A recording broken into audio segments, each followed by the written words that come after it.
சென்னையில் இரவில் 2 மணி நேரத்திற்கும் மேலாக பரவலாக மழை பெய்தது.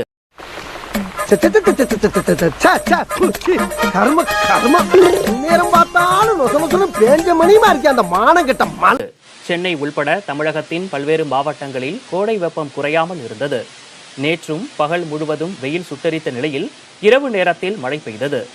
இங்கதான் வாடாடிக்குது வெள்ள அந்த பக்கம் தான் வந்துகிட்டு இருக்கு. என்னண்ணே போட்டு பயந்துக்கிறீங்க? என்ன எப்பா அவ்வளவு விஷயம் தெரியாதாப்பா? ஆண்டவர் சொல்லிட்டாரப்பா, வந்து ஏரி எல்லாம் நிரம்பிக்கிட்டு இருக்கு, நிரம்பி திறந்துட போறாங்க, வெள்ள வந்து எல்லாம் எப்படி சாக போறோம். இந்த மழை தொடர வாய்ப்புள்ளதாக வானிலை ஆய்வு மையம் தகவல் தெரிவித்துள்ளது. చినుకు చినుకు అందెలతో చిటపట చిరు సవ్వడితో నీలి మబ్బు పురుల ముడిని జార విడిచి బొళ్ళు మరిచి వాన ఆడింది.